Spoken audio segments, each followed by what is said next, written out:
लेकिन मुद्दे सुलझाने ही होंगे। आखिर वो इतनी जल्दी वो सब क्यों चाहती है? कुछ देर बाद लड़की ने आखिरकार बोलना शुरू किया। एरिक ने सुना था कि तुमने राजकुमारी को छुआ तक नहीं। क्या तुम मंदिर जाकर शादी को खत्म करना चाहते हो? तर्क से देखा जाए तो तुम्हें तुरंत उससे निपटना चाहिए। क्या तुमने शुरू से ही रेकिन से शादी की योजना नहीं बनाई थी? जब उसकी जुबान से एक एक करके ये जानी पहचानी बातें निकली तो एरिक समझ गया कि उसे सब पता है और वो एल्बर्टिक की कही बात को लेकर चिंतित रही है। मीशा, मैं कभी भी इस शादी को खत्म नहीं करूंगा। हम अपनी जिंदगी साथ बिताएंगे, इसलिए हमारे पास बहुत समय है। इसलिए जब हम एक दूसरे को ठीक से समझते भी नहीं तो उस काम को जल्दी करने की कोई जरूरत नहीं। लड़की के होंठ अब भी फूलकर निकले हुए थे। साफ दिख रहा था कि वो आश्वस्त नहीं है। क्या तुम फिर से अपने मन में अजीब बातें सोच रही हो? अगर तुम्हें किसी चीज की चिंता या जिज्ञासा है तो सीधा पूछो, मैं सब ईमानदारी से जवाब दूंगा। या क्या तुम्हें लगता है मैं तुमसे कुछ छुपा रहा हूँ? तुम पहले मेरी गोद में बैठकर अक्सर कागजात पढ़ा करती थी। तुमने सभी गुप्त दस्तावेज देखे हैं। अब मैं तुमसे और क्या छुपा सकता हूँ? एरिक जानता था कि वो उसे जल्दी नहीं करवा सकता। आराम करो। अगर नींद नहीं आ रही तो क्या तुम चाहोगी कि दासियां तुम्हारा साथ दें? क्यों? मिशा को समझ नहीं आया कि उसने अचानक नौकरानियों का जिक्र क्यों किया। क्या तुम हमेशा नौकरानियों की वर्कशॉप में नहीं खेलती? मैं तुम्हें उनके साथ मज़े करते देखता हूँ। मज़े नहीं करती तो फिर क्यों जाती हो? वहाँ शांति होती है, दासियाँ बातें करती रहती हैं और मैं सब सुन लेती हूँ। तो तुम वहाँ जानकारी इकट्ठा करने जाती हो? अचानक एरिक को शक हुआ। क्या तुमने यही काम शाही महल में भी किया था? लड़की खुशी से सिर हिलाती है। बिल्कुल। क्या तुम्हें पता है कि दरबार का प्रमुख अब भी क्यों जिंदा है? क्या तुम्हें पता है कि लेडी मक्का ने प्रधान दासी नामेलिया को कितना पैसा दिया? मुझे सब पता है। और अदिदल तो लंबे समय से कहती रही है कि उसे सफ़ेद बालों वाला बटलर पसंद नहीं, उसे तो बड़े मजबूत आदमी पसंद हैं, रफ एंड टफ टाइप। ये सारी गपशप सुनकर एरिक चौंक गया। रुको, तुम कहना चाहती हो कि बटलर को अदिदल पसंद है और उसने उसे ठुकरा दिया? उसे और भी हैरानी हुई कि शायद अब तक मिशा की सारी हरकतों का मतलब रहा है। शायद वो कर सकती है। ये सोचकर वो उसके करीब आया। उसकी आवाज़ और भी नरम हो गई। मैं तुम्हारे और पास बैठकर बात करना चाहता हूँ। लड़की की आंखों में उम्मीद झलकने लगी। क्या आज वो सच में होगा? लेकिन तुरंत ही एरिक ने ठंडा पानी डाल दिया। क्यों? लेडी मलेया ज्यादा पैसे देती है? क्या उसने कोई परेशानी खड़ी की या वो इसीलिए ज्यादा देती है ताकि तुम्हारी देखभाल करने वाली दासी की जगह मिल सके? उसकी उम्मीदें टूट गईं। मिशा मुंह फेर कर रूठ गई। लेकिन मासूम लड़की उस आदमी के सामने टिक नहीं सकी। हमें जल्दी नजदीक आने के लिए तुम्हें बताना होगा। लड़की ने अनिच्छा से कुछ शब्द निकाले। कल मुलाकात, मलेका, शाही महल के 3 स्तंभ। एरिक ने तुरंत बात पकड़ ली। 3 स्तंभ का मतलब राज्य की 3 महान कुलीन परिवार हैं। उनमें से राजा का मातृ परिवार कई साल पहले ही बिखर चुका है और अब केवल नाम के लिए ही बचा है। राकानी ने कभी उससे कोई उलझी हुई बात की थी और तब उन्हें जो गुप्त रूप से देख रहा था वो मलेका था। लगता है वो जिस स्तंभ से मिलने वाली है वो क्रिसिन परिवार है। मुझे दोनों तरफ लोगों को जांच के लिए भेजना होगा। मिशा ने सोचा भी नहीं था कि वो इतनी जल्दी मुख्य बात पकड़ लेगा। उसके दिल में एक अजीब ख्याल अंकुरित हुआ। तभी उसके गाल पर अचानक एक चुंबन पड़ा। उसने चेहरा ढककर एरिक को देखा। आदमी का चेहरा उसके अपने चेहरे से ज्यादा लाल था। ये तुम्हारे जवाब देने का इनाम है। वो सामने खड़े इंसान को खाली निगाहों से देखती रही। अगर ये आवेगी आदमी सच में वैसा ही है जैसा वो सोचती है तो अब उसे क्या करना चाहिए? अगले दिन नई दासी को मलेका की बदसलूकी झेलनी पड़ी। क्या मतलब है तुम्हारा? तुम कह रही हो कि मैं जो चीजें लाई हूं वो युवती के लिए हानिकारक हैं। कौन जानता है कि ये मरहम जहरीला हो? इसे राजकुमारी मिशा पर कैसे बेधड़क इस्तेमाल किया जा सकता है? ग्रो गुस्से से भर उठी। वो कैसे उसे सताने की हिम्मत कर सकते हैं? उसने एक चम्मच मरहम उठाया और सीधे अपने मुंह में डालकर निगल लिया। देखो, कुछ नहीं हुआ। चूंकि तुम्हें इतना शक है तो तुम भी क्यों नहीं खा लेती? एरिक मुस्कुराया। उसे चुनना सच में सही फैसला था। वो मेरी ओर बढ़ा और धीरे से बोला, मेरी प्रियतमा, मैं दोपहर से पहले लौट आऊंगा। ज्यादा देर नहीं लगेगी, तब तक आराम करना। फिर सबको चौंकाते हुए उसने विदा लेते हुए कहा, मैं अपनी पत्नी को तुम्हारी देखभाल में सौंपता हूँ। दरअसल वो अब भी नहीं समझ पाया था कि मिशा ने कल क्यों खुद को चोट पहुंचाई ताकि नाटक चलता रहे। हालांकि ये महल की दासियों को दबाने का एक मौका था, लेकिन क्या ये भी उसकी योजना का हिस्सा था? मिशा की असली नीयत समझने के लिए पहले उसे सारे जासूसों को हटाना होगा। तभी उसके सामने शाही महल में लड़की ने जो सहा था उसकी तस्वीरें घूम गईं। उस पल वो मानो एक अलग इंसान बन गया। जल्द ही उसने रात की ट्रेनिंग का काम एल्बर्टा पर डाल दिया। क्या तुम्हें पता है मैं कितना बिजी हूँ? औरतों से मिलने बोलने के अलावा वो हकलाते हुए अपनी सफाई देता है। ठीक है, कल से तुम जिम्मेदारी संभालोगी। वो तय करता है कि मियाँ ठीक होने तक अस्थायी रूप से शूरवीरों की ट्रेनिंग किसी और को सौंप दे। साथ ही वो कुछ इन्फिल्ट्रेशन में निपुण शूरवीरों को माँ और क्रिसिन लोगों का पीछा करने भेजता है। जाकर अदिल को बुलाओ, माँ को मत बताना। अदिल बेहद काबिल है, बचपन से ही माँ ने उसे हेडमेड नियुक्त किया था। कल जब वो और मिलिया महल में रिपोर्ट देने गए थे, उसने बड़ी चतुराई से दरबार के अर्ल से हाथ से लिखी रिपोर्ट की एक कॉपी हासिल कर ली थी। लेकिन अगर मलेका की जगह आने वाली नौकरानी भी वैसी ही निकली तो सब बेकार होगा। शाही महल की मेड के चुनाव में हस्तक्षेप करना उससे बेहतर एडिल करेगी। आखिर उसने 12 साल युद्ध क्षेत्रों में गुजारे हैं, जबकि एडिल हमेशा राजधानी में रहकर दूसरे परिवारों से संपर्क बनाए रखती है और मलेका द्वारा निया को रिश्वत देने की जांच के लिए जानकारी इकट्ठा करती है। उससे बेहतर और कोई नहीं। एडिल तुरंत रास्ता निकाल देती है। मैंने सुना है कि नामेलिया की दाहिनी हाथ काउंटेस मिनेल अभय देवर की हरकतों से परेशान है। अगर हम उसकी मदद करें तो वो हमारे लिए हर संभव प्रयास करेगी। एरिक दोपहर से पहले ही महल लौट आता है। दरवाजा खोलते ही वो देखता है कि ग्रो मिशा को पेंटिंग सिखा रहा है। ग्रो उत्साहित होकर बताता है कि आज लेडी ने क्या किया, लेकिन एरिक की नजरें सिर्फ अपनी पत्नी के प्यारे चेहरे पर टिकी रहती हैं। अनजाने में उसके होंठों पर हल्की मुस्कान आ जाती है। वो झुककर मिशा के चेहरे से वाटर कलर पोंछ देता है। ग्रो सोचता है, लेडी साफ तौर पर समझती भी नहीं, फिर भी कप्तान उसे किताब पढ़ने का आदेश देता है और उस लड़की के प्रति उसका व्यवहार, चाहे काम हो या बात, इतना नरम है कि कोई भी हैरान रह जाए।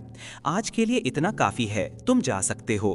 ग्रास को यूं ही टकटकी लगाए देखकर एरिक दोबारा कहता है, क्या तुमने नहीं कहा था कि तुम बिजी हो? कल सुबह वापस आना। आहा, तो मुझे अभी डॉक्टर का काम भी करना है। और कुछ कहना है? नहीं, तो फिर कल मिलते हैं।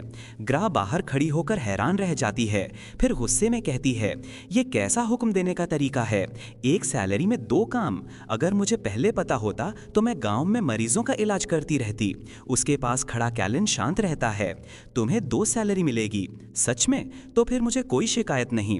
लेकिन अचानक एरिक दरवाजा खोल देता है और वो चौंक जाती है। मेरी लेडी के बदलने के कपड़े कहाँ हैं? आहा, सही, मुझे लेडी को नहलाना भी है। नहीं, मैं सिर्फ कपड़ों के बारे में पूछ रहा हूँ। वो नीचे वाले रैक पर रखे हैं। बात पूरी भी नहीं हुई थी कि दरवाजा जोर से बंद हो जाता है और बस एक थैंक यू सुनाई देता है। शायद ये उसका वहम था। मेरा मतलब है, मैं तो कप्तान की छोटे और सीधे शब्दों वाली आदत का आदी हूँ, लेकिन ये काइन सोचती है वो बेकार की बात को बड़ा बना रही है। जो लोग सालों तक कमांडर रहे हों वो सब ऐसे ही बोलते हैं। नहीं, मेरा मतलब है कि एक पल वो बिल्कुल स्टोन फेस रहता है और अगले ही पल लड़की से बेहद नरमी से बात करता है।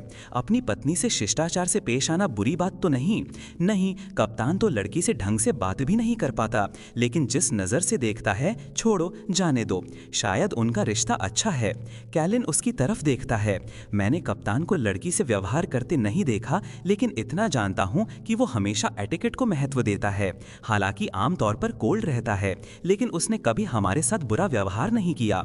हाँ, ये सही है, जब तक उससे कुछ छुपाओ मत, कोई समस्या नहीं होती।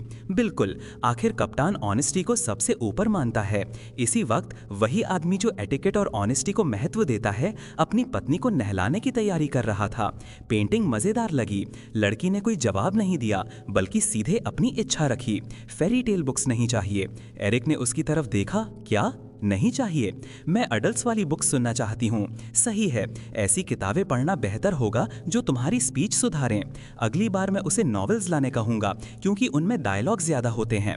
मीशा असहज होकर नजरें फेर लेती है, साथ ही बेसिक मैनर्स से भी खाली है। उससे बातचीत नामुमकिन है। मैं समझ गया, मैं उसे मैनर सुधारने वाली किताबें भी लाने कहूँगा।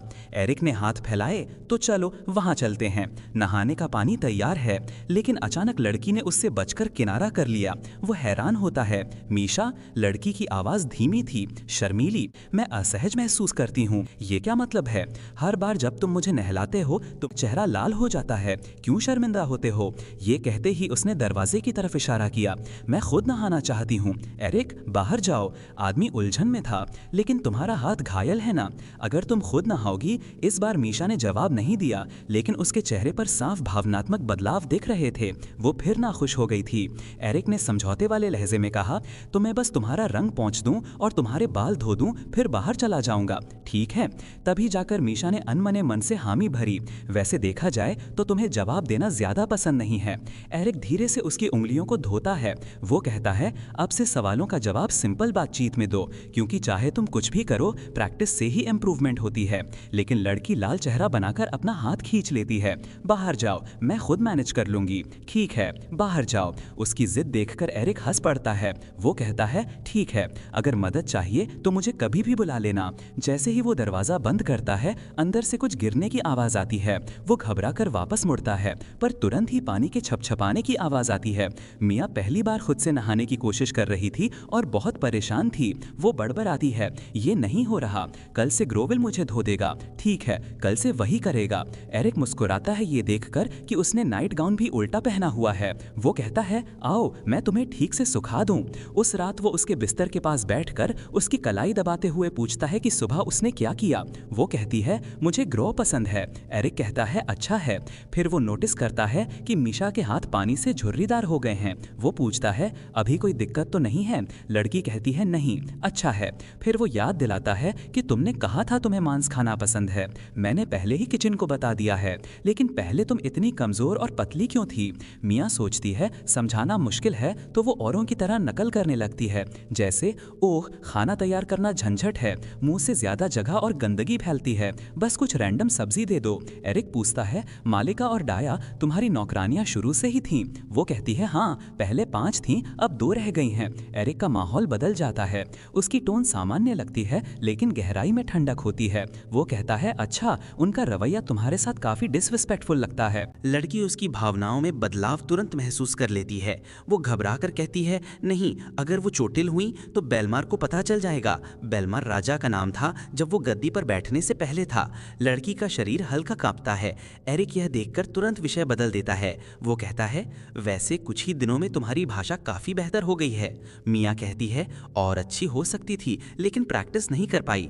एरिक पूछता है, क्यों प्रैक्टिस नहीं कर पाई? वो कहती है, क्योंकि मैं रात में प्रैक्टिस करना चाहती थी, पर हर बार उठती थी तो तुम मुझे अपनी बाहों में खींच लेते थे। उसे नहीं पता था कि एरिक अनजाने में ही उसकी लैंग्वेज प्रैक्टिस रोक रहा था। एरिक लाल चेहरा बनाकर माफी मांगता है और कहता है, अब से तुम आराम से प्रैक्टिस कर सकती हो। मियाँ अपने माथे की ओर इशारा करती है और कहती है, मैंने बोला अब इनाम दो। एरिक पहले चौंकता है, फिर समझ जाता है कि लड़की क्या चाहती है। वो हंसते हुए कहता है, क्या तुम इंफॉर्मेशन ब्रोकर हो जो एक सेंटेंस पर इनाम मांग रही हो? लड़की इंफॉर्मेशन ब्रोकर का मतलब नहीं समझती, पर उस दिन से उसकी बोली और तेज होती जाती है और सवाल भी बढ़ने लगते हैं। वो अक्सर सिंपल सवाल पूछती है, जैसे स्विंडलर क्या है, डैम्ड क्या है, मेरी उम्र की लड़कियां कैसे रहती हैं, लोग राजा के बारे में क्या सोचते हैं। इस तरह बातचीत बढ़ने से मियाँ बोलने में फ्लुएंट हो जाती है। वो गर्व से अपना छोटा सा चेहरा ऊपर उठाती है और कहती है, ये सब शब्द मुझे पहले से आते थे, ये सब बातें मैंने अपने मन में सोची हुई थी। अब मैंने तुम्हें जवाब दिया तो अब किस दो। एरिक मुस्कुरा कर कहता है, क्यों ना तुम अब से ज्यादा पोलाइटली बोलो।